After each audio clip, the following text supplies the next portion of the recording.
Welcome to DCF Investigations.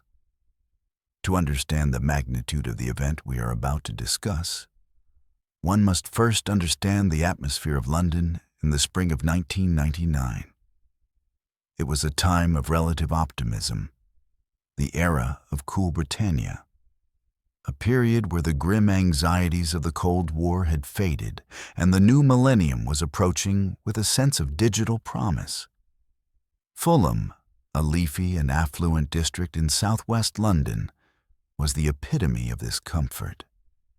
It was a place of Victorian terraced houses, manicured hedges, and quiet respectability. It was the sort of neighborhood where neighbors knew each other by sight, if not by name, and where the most pressing local concern was usually parking or property values. It was certainly not a place one associated with the brutal, calculated violence of a professional execution. Yet, on the morning of April 26, 1999, that veneer of safety was shattered in a single, deafening moment. We are here to examine the murder of Jill Dando, a crime that did not just take a life, but traumatized a nation. Jill Dando was not merely a television presenter. To the British public, she was the girl next door who had made good. She was the golden girl of the BBC, the face of the 6 o'clock news, the host of the holiday program, and perhaps most significantly, the co-host of Crime Watch, a show dedicated to bringing criminals to justice. She was 37 years old, at the absolute peak of her career, and deeply in love, preparing to marry her fiancé later that year. Her murder remains one of the most high-profile, unsolved homicides in British history. A labyrinth of forensic puzzles, international conspiracy theories, and legal battles that have spanned decades. Let us begin by looking at the victim herself. For to understand the shock of her death, we must appreciate the light she brought to her life. Jill Wendy Dando was born in Weston-super-Mare, a seaside town that instilled in her a grounded, approachable demeanor that never left her, even as she ascended to the heights of celebrity. She began her career in local journalism, working her way up with a blend of steely professionalism and undeniable warmth. By 1999, she was ubiquitous. If you turned on a television in the United Kingdom, there was a very high probability you would see her face. She was trusted. People felt they knew her. She was not a distant, icy figure of authority, but a warm companion in the living room. This parasocial relationship meant that when she was killed, the public grief was not abstract. It was personal. In the weeks leading up to her death, Jill was living a life in transition. She was spending less time at her own home on Gowan Avenue in Fulham and more time at the Chiswick home of her fiancé, Alan Farthing, a distinguished gynecologist. They were planning a wedding for September. She was in the process of selling her Fulham house, a property she had poured her heart into renovating, but was now ready to leave behind for a shared future. On the morning of Monday, April 26th, Jill left Alan's home in Chiswick shortly after breakfast.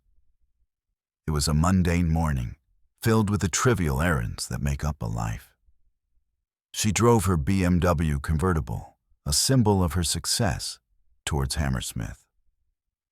We can trace her movements with heartbreaking precision. She stopped at a petrol station. She went to the Kingsmall shopping center. CCTV footage from that morning shows her looking relaxed, wearing a tan raincoat and black trousers, carrying shopping bags. She visited a stationer to buy printer ink and fax paper. She went to a fishmonger to buy Dover sole for dinner that evening. These were the actions of a woman expecting to live, a woman planning for the evening, for the week, for the future. There was no sign of distress, no indication she felt she was being watched or followed. At approximately 11:30 in the morning, she began the short drive back to her house on Gowan Avenue to drop off her shopping and pick up some mail. As she turned onto Gowan Avenue, the street was relatively quiet. It was a Monday morning, most residents were at work, and children were at school. She parked her car, gathered her shopping bags, and then walked towards her front door. She reached the small tiled path leading to the entrance. It was here, in the sanctuary of her own doorstep, that the darkness found her. The attack was swift, silent, and clinically brutal. As Jill reached for her keys, an unknown assailant came up behind her. This person grabbed her from behind with their right arm, forcing her to the ground or pushing her downwards. With their left hand, they pressed a 9mm semi-automatic pistol against the left side of her head, just behind the ear. The gun was pressed hard against her skin, a contact shot intended to muffle the noise and ensure fatality. The trigger was pulled. A single bullet passed through her brain and exited above her right ear, striking the blue wooden doorframe of her house. The killer then stepped away, leaving her slumped on her doorstep. Johnson walked, not ran, but walked briskly, away from the scene. The entire event likely took seconds. A neighbor, Richard Hughes, was inside his house nearby. He heard a cry, a sound he later described as like a startled surprise rather than a scream of terror, followed by a loud clang, which was the sound of the firing mechanism and the bullet striking the door. He went to his window and saw a man walking away.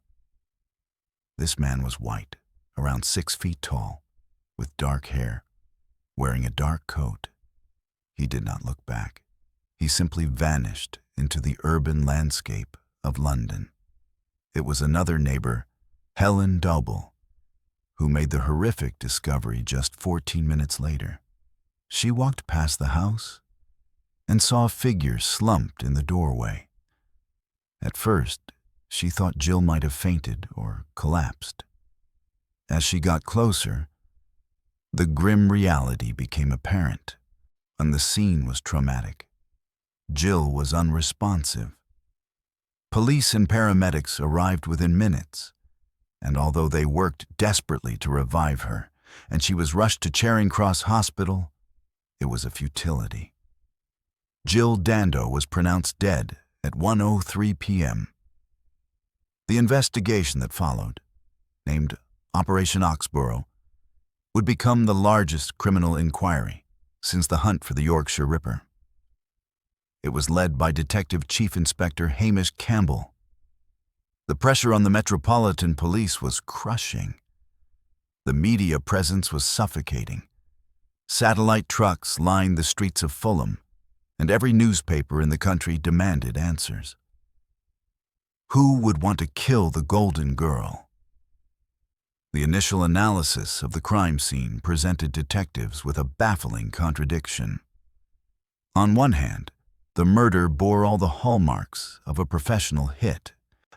The single shot to the head, the use of a silencer or the suppression technique of a contact shot, the lack of struggle, and the calm departure of the shooter suggested a cold, calculated assassin. The cartridge casing found at the scene was from a 9mm bullet, but it had been modified. It was a crimped cartridge, typically used to reduce the charge in ammunition, often associated with reloaded bullets or specific types of paramilitary activity in Eastern Europe. This detail would become a cornerstone of the conspiracy theories that would later emerge. On the other hand, there were elements that suggested disorganization. The murder took place in broad daylight, on a public street where anyone could have walked by. The killer had left the shell casing behind, a rookie mistake for a seasoned hitman. where there was no getaway car speeding off with screeching tires. The suspect had simply walked away and likely boarded a bus or the underground. The profilers were split. Was this a professional sending a message, or a disorganized obsessive who got lucky? The police cast a wide net. They interviewed Jill's ex-boyfriends, her colleagues, and even the criminal underworld figures she had featured on Crime Watch. They looked into over 2,000 potential suspects. They examined thousands of hours of CCTV footage. Though the technology of 1999 meant the images were grainy and often inconclusive, one specific image garnered attention. A man seen running along the Fulham Palace Road shortly after the murder, sweating profusely and looking agitated. He became known as the Sweating Man. Despite exhaustive appeals, he was never identified. And as the months dragged on with no arrest, the pressure mounted. The police turned their attention closer to home, looking at the local weirdos, the eccentrics, the people who didn't quite fit in. This brought them to the door of Barry George. Barry George lived just a few hundred yards from Jill Dando's home. He was a local loner with a history of strange behavior. He had been known to stalk women, he had a fascination with firearms, and he had previously been arrested for attempted rape and indecent assault, though the rape charge had been dropped. He lived a fantasy life, often telling people he was a stuntman or a cousin of Freddie Mercury.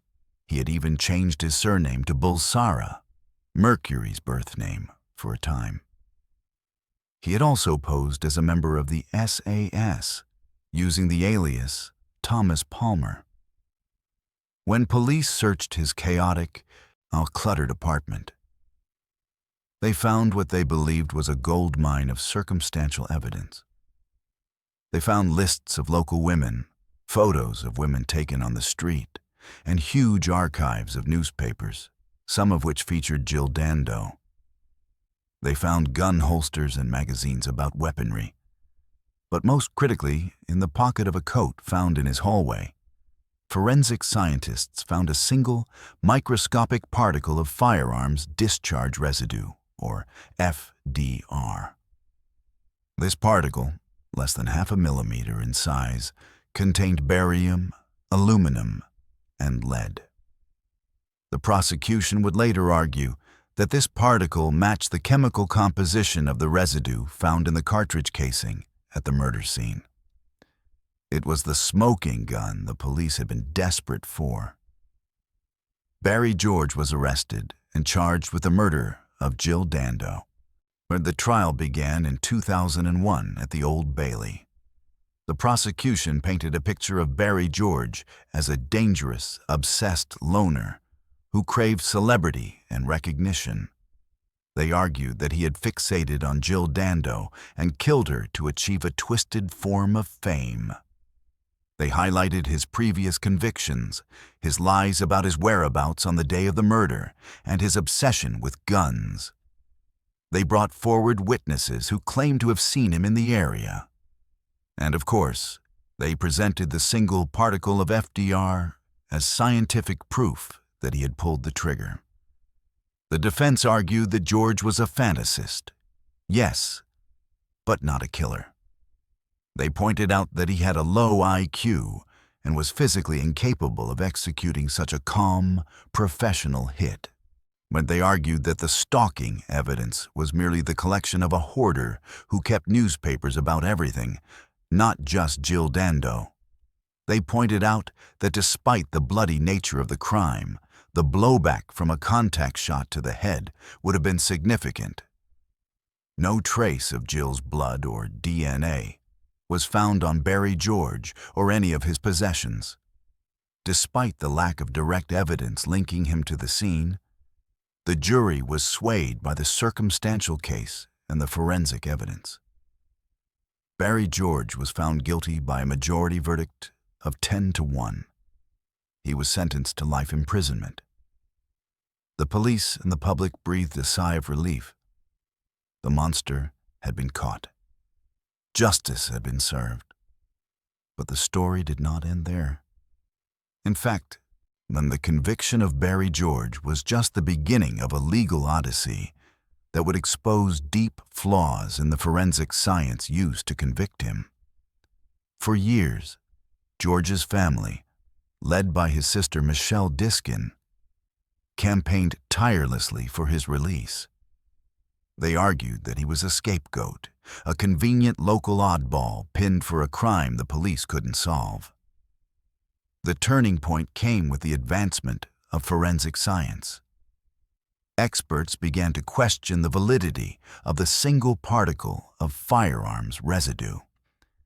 It was revealed that such particles could be picked up from the environment, from a bus seat, a police car, or even a contaminated evidence bag. The mere presence of one particle was not proof of firing a gun. It was barely proof of being near one. Furthermore, the specific composition of the particle was not as unique as the prosecution had claimed.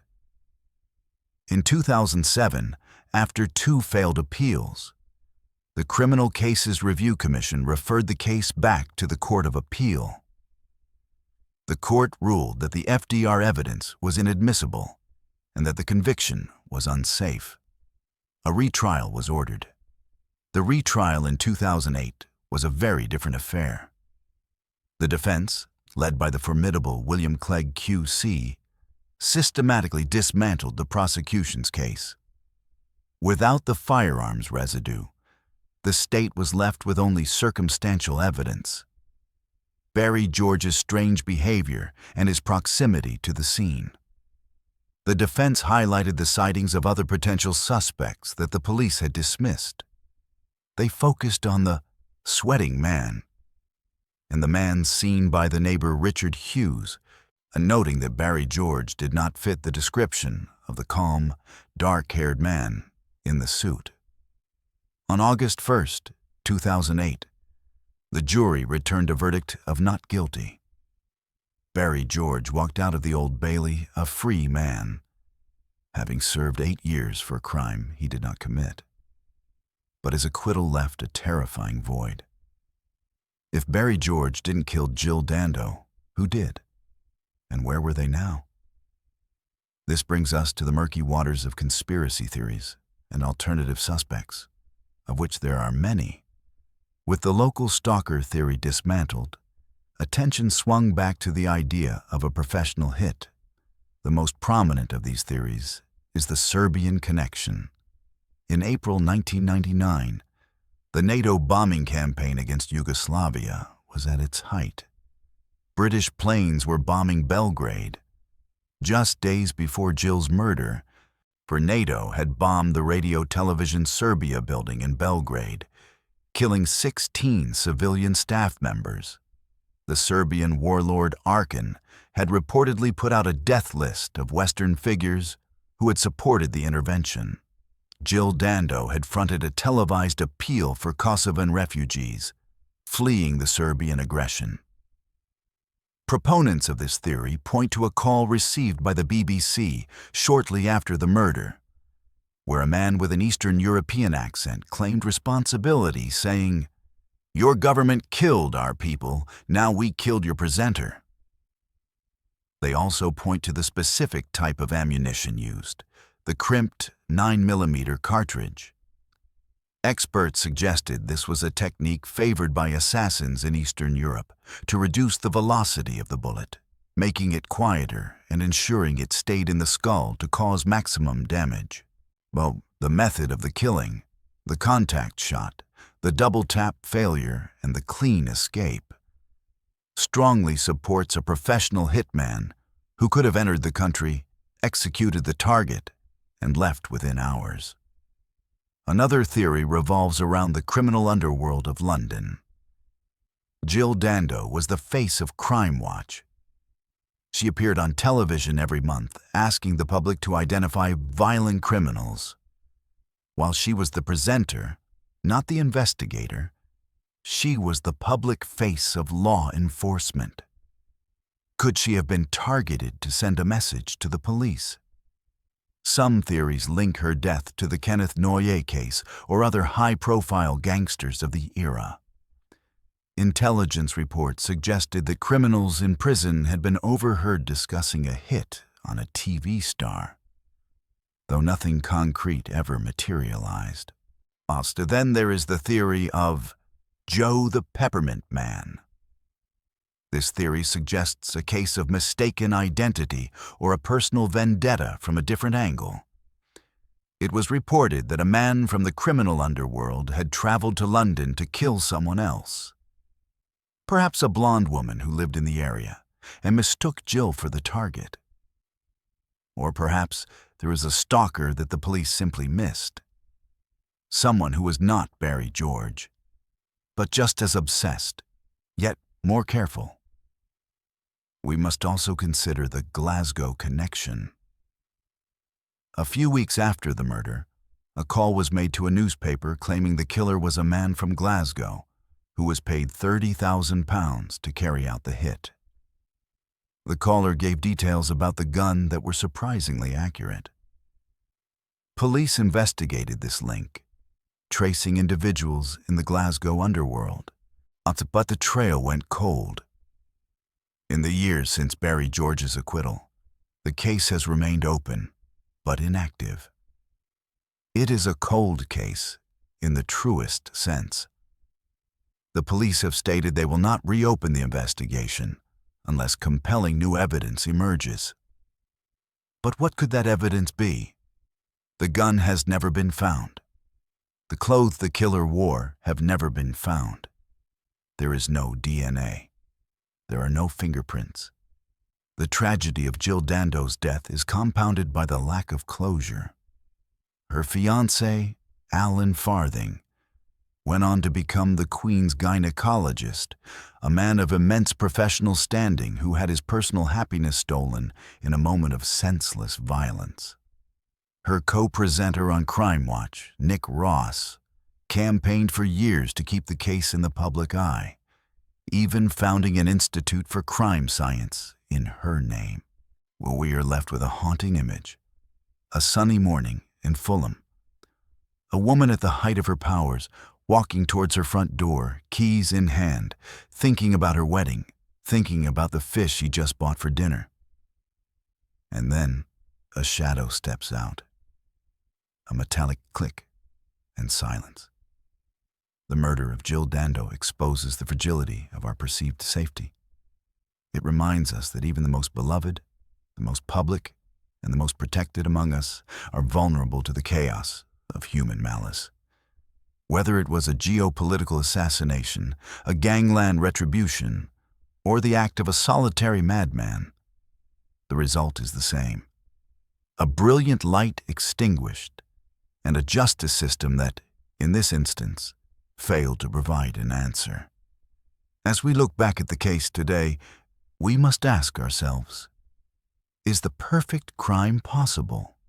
In an age before ubiquitous high-definition CCTV, before smart doorbells and digital footprints, perhaps it was. The killer of Jill Dando walked away into the streets of Fulham and simply ceased to exist in the eyes of the law.